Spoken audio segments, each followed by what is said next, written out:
Well, hockey fans, we're one day away from one of perhaps the greatest ending in sports.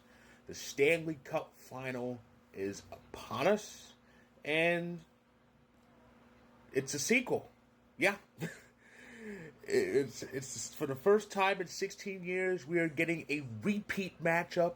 It's the Oilers and the Panthers again, and this should be an interesting final for sure. But let's not waste time anymore. Let's talk about the two teams who made it, beginning with the East champions and defending Stanley Cup champions.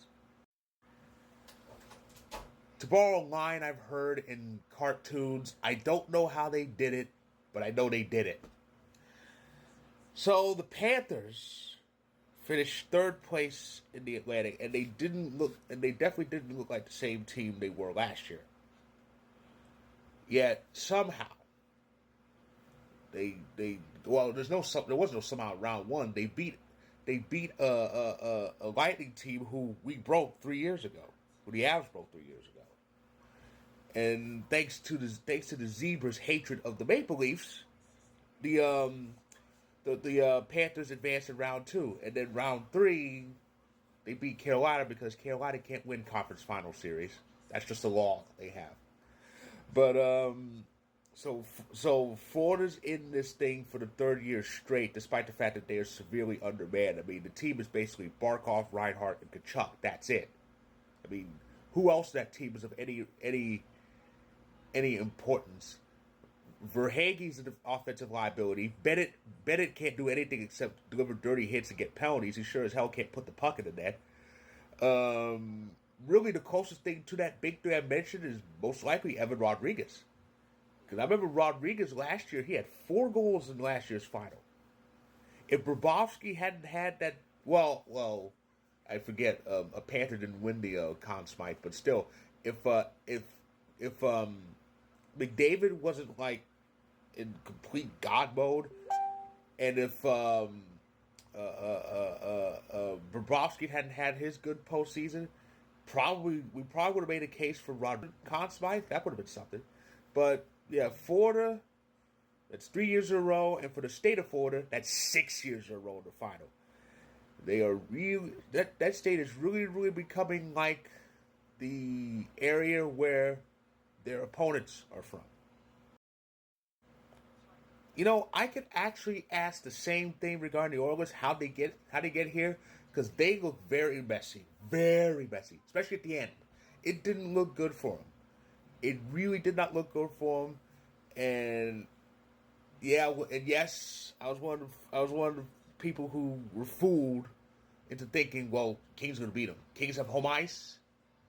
Edmonton entered the playoffs looking very lost. Kings are going to get them. I forgot another rule in hockey. Kings aren't allowed to beat the Oilers now. They're just not.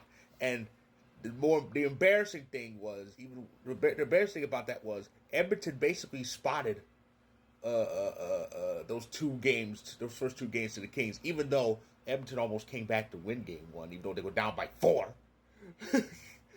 But they spotted LA those first 2 games and then won the next 4.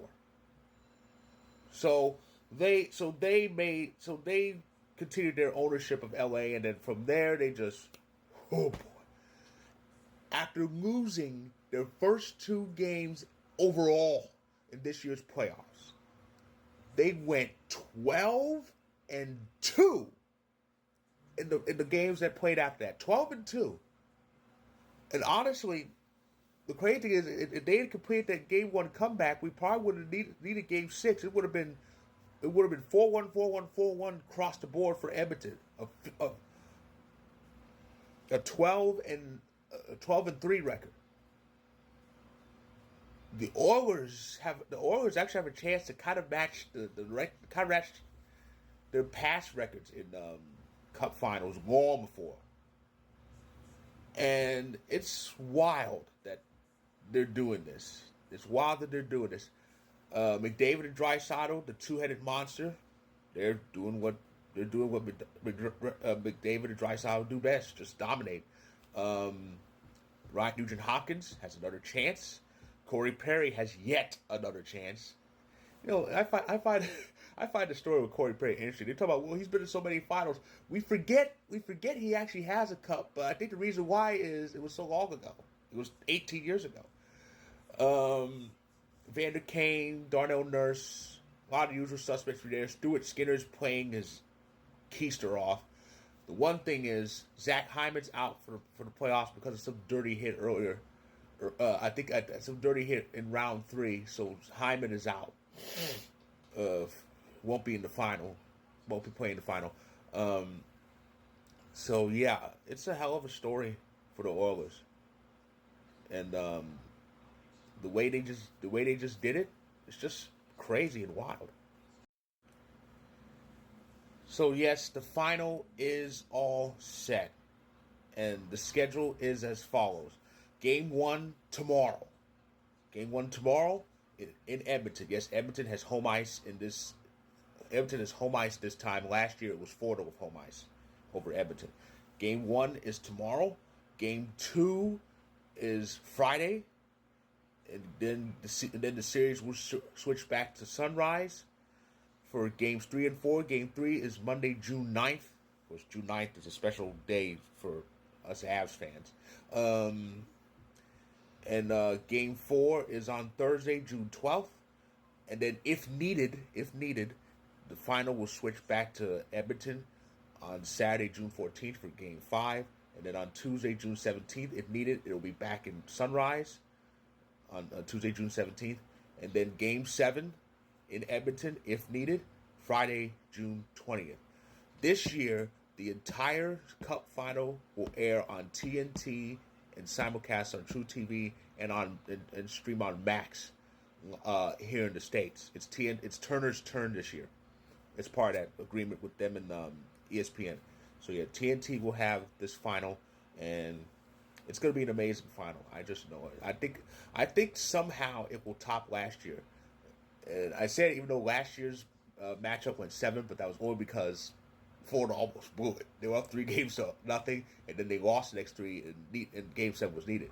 So I think this is going to be a very interesting final for sure, especially with the Oilers having home ice. That's going to be good. So that is my preview. That is my preview of this year's Stanley Cup final. And for my story on Vocal, the link is up there. Check it out where you can. So if you like this video, click the like button. If you're on YouTube, click subscribe if you want more. If you're on TikTok and Instagram, feel free to hit that follow button. And the next time I'll talk hockey, of course, will be tomorrow night when I recap Game 1 of this year's final. Stay tuned for that.